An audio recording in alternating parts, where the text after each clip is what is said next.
Everybody, this is Nightwing2303 from sneakerfiles.com. Today we're coming at you with another performance review, and today it's going to be on an old classic. It is the Adidas Crazy 8. I know that these have been retro before. I want to say once or twice. I actually don't remember, but this is the first time I can remember this colorway being released, which is the All-Star colorway, which has absolutely nothing to do with performance, but I really like this colorway, so I was really happy to see it come back. Being a 90s shoe, I was really curious to see if it actually would perform the way that I would maybe expect, or what I'm used to as far as today's type of shoes and technology, and I was really satisfied with the overall product. So without wasting too much of your time, let's get right into it. So one quick look at the shoe, and we will get straight into the bottom, which is the traction, again as usual.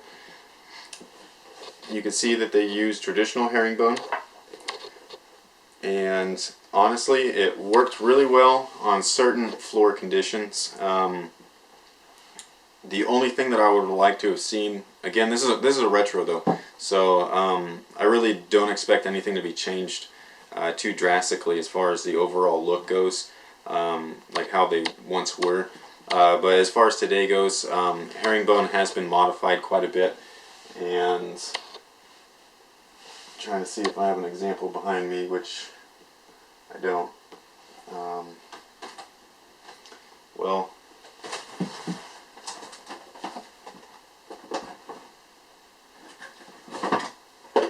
these are dirty, but we'll use them anyways. So you could see the Air Jordan 13. It has they're more of a pointed tip on the traction, so they peak. Like the overall shape is more like this, and the Adidas is more of just like a square, so it's very flat. So instead of being shaped like this, it's kind of shaped like that, even though it is a herringbone zigzag design. That's the only thing that I think would have really done this well. Again, this is exactly the way that it was before, originally back in the day. Actually, I think they came out with that shoe. They're both the All-Star ones. But anyways, so that's the only thing, because with them being so close together and there being no peak, it didn't allow for the floor to have as much friction as possible.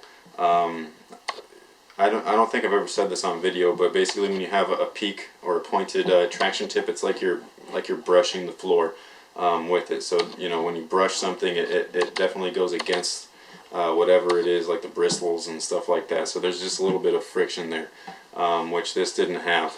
And then with them being so close together, it also held on to quite a bit of dust and things like that, which is why I tried to use these for court grip, hoping that it would increase their traction, but instead it made it worse. So but yeah, so traction was good, it just wasn't great. Even though it's herringbone still has, you know, a few things that could be better about it. You know, older style herringbone is definitely not perfect.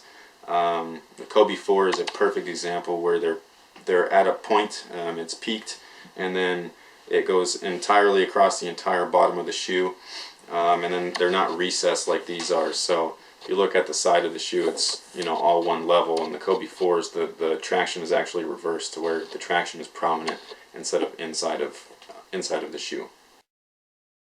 So the cushion setup, again, it's just straight foam. It's just like the previous review that I did on Adidas with the Adizero Rose 2. Again, and also the Crazy Light. The Crazy Lights also use foam. That's pretty much all Adidas works with. It's EVA. It's got that torsion system. Torsion kind of flexes with your foot a little bit better. And on top of that, they had the same type of insole as the Adizero Rose 2, so this provided a little bit of extra cushion as well. You know, no frills, no gimmicks, just like the rest of their products. Worked incredibly well. No aches or pains after the games, no back pain, knee pain, anything like that. It looks bulky, but it's not. It is, but it doesn't feel that way when you're playing in them. It's quite surprising, especially with the heel looking extremely thick. But it's a very comfortable ride from heel to toe. not tiring whatsoever.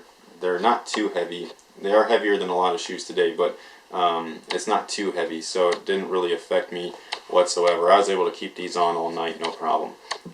Multiple runs, all that stuff, league games, and everything like that. So cushioning for these, it pretty much is as good as you're going to get for just a foam, you know what I mean?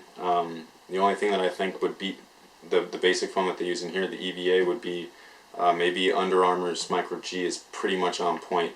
And at this point I'm still testing the Flyweight 2, so I still don't have a huge opinion on Lunar Foam, or it's not Lunar Foam but Lunar Lawn right now. So, but as of now, you know, Adidas and Under Armour are pretty much neck and neck with which foam is better.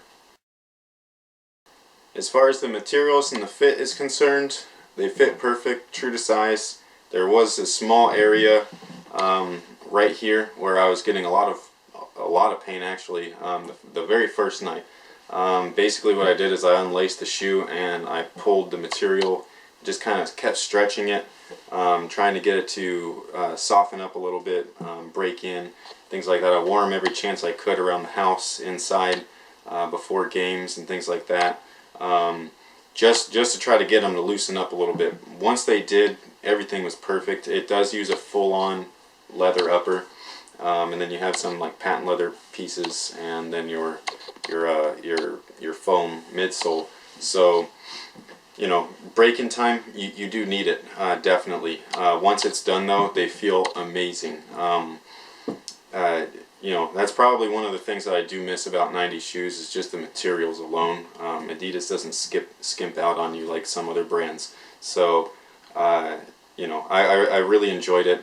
Definitely once it broke in, it was perfect. It takes damage really well. It doesn't peel or anything like that. You probably won't be able to see it, but there's a scuff on the toe, and there's a few scuffs around the ankle areas, and basically all it did was just kind of rub away that like textured leather look, but to me it wasn't a big deal. So I really like that. And then with the design here, again, you'd think that it would be extremely clunky, bulky, heavy, and play that way, which it doesn't. Transition from heel to toe is great. These points in here, these are actually flex points, so they go completely with your foot. Inside is even better. It definitely flexes. It's very nice. You know, just like the Adidas's the feet you wear older cushioning setup that was found in these, which is now torsion, and all of that stuff. So I really enjoyed it. I do hear quite a few people saying that there's not enough lockdown because of the eyelet panel stops right here.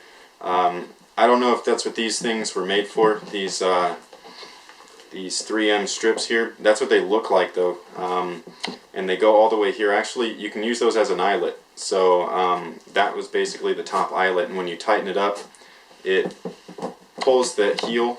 It definitely cups the top of the ankle, and then I felt like the strands were pulling your heel, you know, keeping it in place back here. So in the direction that it's going, that's exactly where it's pulling your foot to, and it worked out perfectly in my opinion. Inside was nice and soft, no hot spots, no rubbing, no problems whatsoever. I was able to wear these with any kind of socks, and it was great. So materials, just grade A materials, fit, true to size, and I absolutely loved it.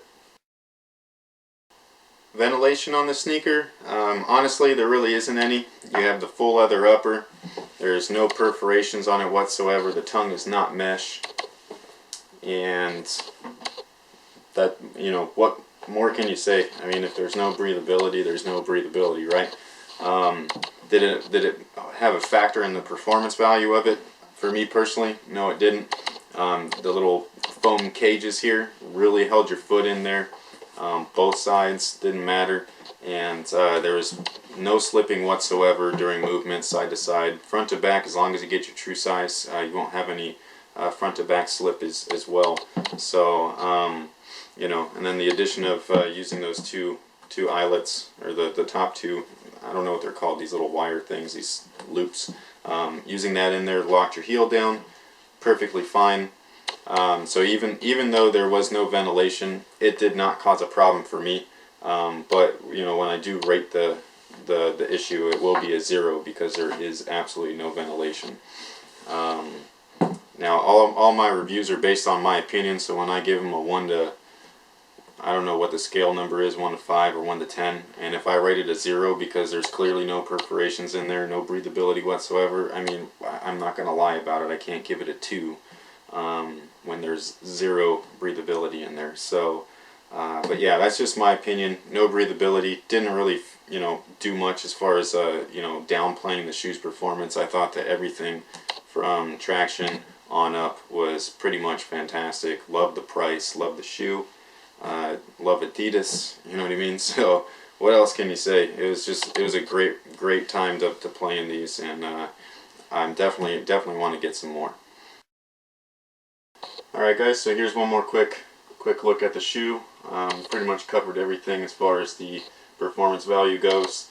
You know, one thing with adidas that you'll always get is 100% quality at an affordable price, which, I mean, seriously, you can't beat that, especially today. I remember when these shoes first came out, they cost around $100, and I bought these for $100. And again, this is like a 1998 sneaker, so there was no inflation due to importation of the manufacturer of the product and all that stuff, because they were made in China or whatever it is, which these are made in China, so I think that's kind of a funny excuse, but that's neither here nor there. You know, everything about the shoe, traction could have been better, but again, they left everything, nearly everything, as it was originally. The only thing is that they used to use the feet you wear system for the cushioning, and they're no longer allowed to use that. So this is the torsion system, and all of that stuff. It's fairly the same. It was just tweaked a little bit so that they can patent it. And you know, the uppers, really nice quality. Lockdown was great once you use the little loops up here, which is what they were. I'm pretty sure that's what they were made for. And even if they weren't, I used them anyways, and it worked. So, you know, very little ventilation. Didn't matter much because all of this Phylon really caged your foot inside, both medial and lateral side, which was nice. They look clunky, they look heavy, they don't play like that, so don't worry about it. You still see players out there today, including Derrick Rose and a lot of college athletes, and they wear this sneaker and they perform at the highest level possible. So if that's any indication, it's a great purchase. I absolutely love them, and I think I might actually go get a couple more different colorways just because these are really fresh in my opinion. So that takes care of the review. Thank you guys for watching. Thanks for all your support, and until next time guys, have a good one.